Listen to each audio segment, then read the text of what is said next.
What a better way to open this video than with the moment that got me invested in the film. The 2004 Punisher movie has to be the most overlooked comic book movie of all time. This film has a bad reputation from fans who call it not comic accurate, but I actually think that it is very comic accurate and very overlooked and very underrated. In this video, I will explain why I believe it is well crafted, true to the comic, and has the best possible actor for the role.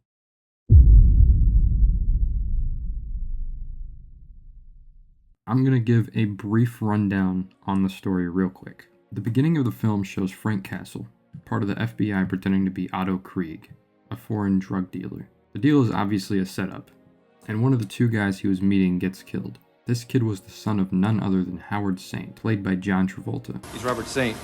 Howard Saint's son? More paperwork for Tampa PD. He is a very psychotic and insecure character. All the little hints about him show that. How he constantly needs to know where his wife is, and how he also keeps tabs on all of his guys. Mr. Saint, it was Bobby's idea. He wanted to go alone. He thought he could impress you or something. Thank you for that explanation. Now obviously, if you know anything about the Punisher, you know that his family has to die. The thing is that the whole setup was Frank's last assignment, and he is on his way home for good. But that's not how it works in films like this. Frank goes to a family reunion on an island off of Puerto Rico, and Saint sends his men there to kill his entire family. Not just his wife and son, but his entire family. He almost dies himself, but he was saved by a guy he knew that lived on the island. When he makes it back home, he vows to avenge his family and bring the whole Saint family down. God's gonna sit this one out. He then meets the supporting cast of the film, Joan, Dave, and Bumpo. They all live in his apartment building in separate rooms, but they are all close friends. Throughout the film, they try to figure out what Frank is up to, and try to get him into their friend group. Shouldn't play with knives. They soon find out that he is using the place as a base while he is terrorizing the Saint crime family.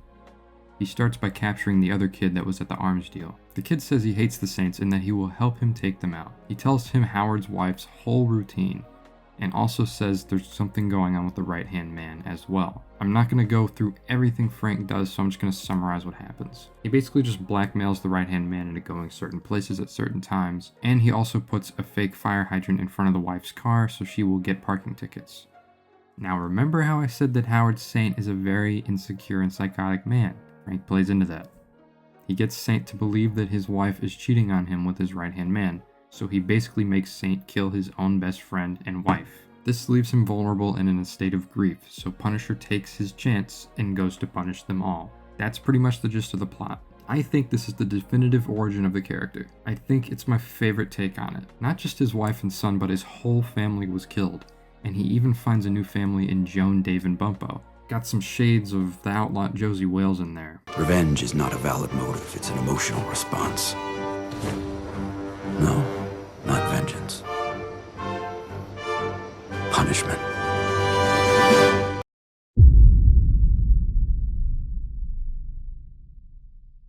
From the opening theme to the plot to the writing, the whole thing plays out like one of those 70s Clint Eastwood revenge westerns, and I love me a good revenge story. The plot around revenge westerns usually revolves around a central character, usually male, who has a family or a wife who are very close to him. Somewhere and somehow down the line, he loses them to some type of antagonist. In this case, the mob. In a more specific case, Howard Saint. The protagonist in a revenge western is usually an everyman type of character who doesn't talk much, and doesn't smile nearly at all except for in the beginning. The Punisher is a very modern take on this style of writing. It combines a comic book with the revenge western, and it works so well. They even have a Mexican standoff at the end. How much more western could you get? Frank does say in the film that it isn't vengeance but punishment, but it's revenge. Made you kill your best friend, made you kill your wife, and now I've killed you. The western film that this one takes most inspiration from is The Outlaw Josie Wales, starring Clint Eastwood.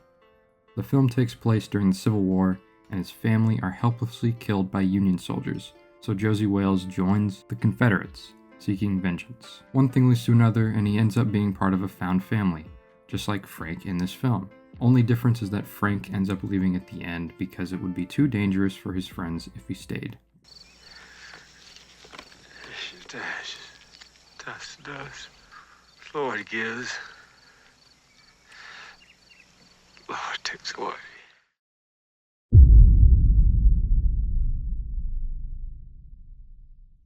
The film draws much inspiration from Garth Ennis and Steve Dillon's 2000s Punisher run, known better as Welcome Back, Frank. Ennis's take on the character is more like a Dirty Harry approach, where we as the audience are just there to see him deliver punishment to very bad people. We aren't really supposed to question it. Ennis says that he wasn't writing the story as a look into the life of a man's descent into murderous psychosis. He was just writing to entertain, and I must say that he succeeded at that. That run is great. However, there is a part of the comic that features Daredevil, where a Punisher chains him to the top of a roof, gives him a gun, and basically says, "If you want to save this dirtbag's life, you're gonna have to kill me." And Daredevil tries the gun, but there was no pin.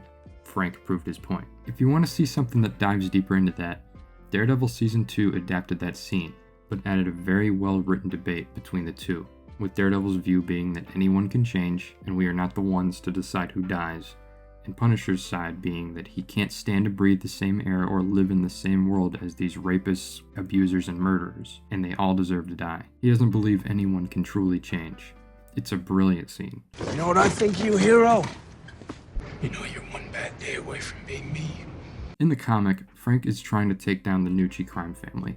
In the film, Ma Nucci is replaced with Howard Saint, but he pretty much serves the same purpose. Only real difference here is that they tied the crime family to the death of Frank's family, which makes sense because you have to tell the origin story somehow. Mr. Bumpo, Joan, and even Spacker Dave have roles as side characters in the film, which I think is amazing. They even adapted the fight with the Russian in the apartment building.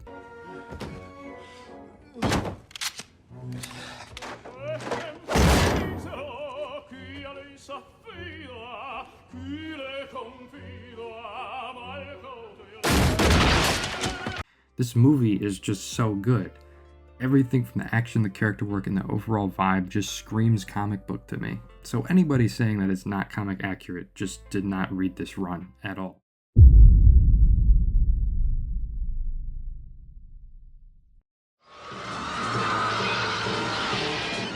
You don't want to make Max mad.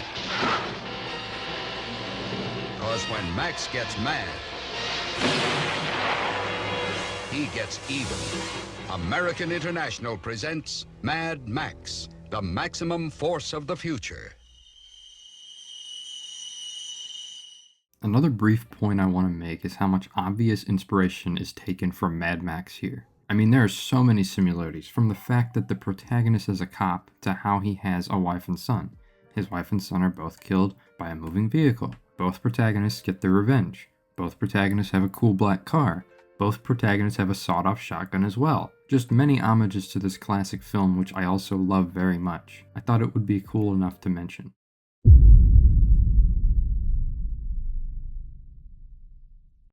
So you go 1, 2, 3, 4, 5.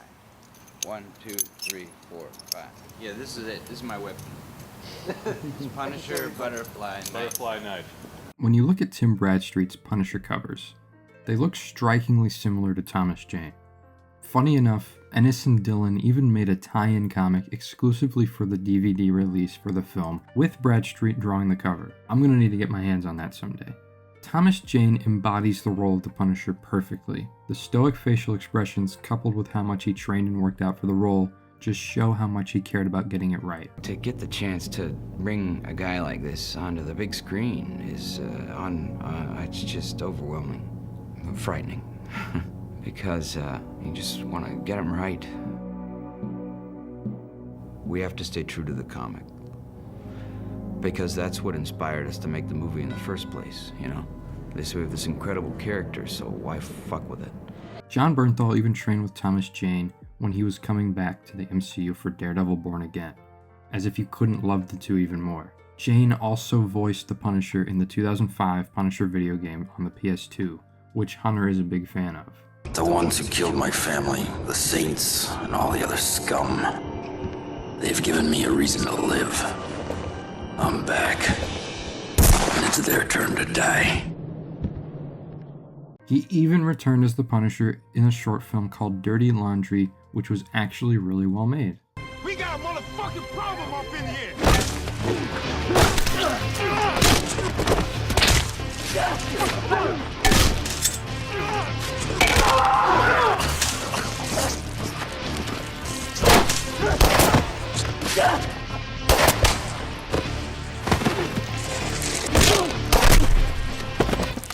Also, Jane's Punisher symbol is so cool that Bernthal uses the same one for his costume.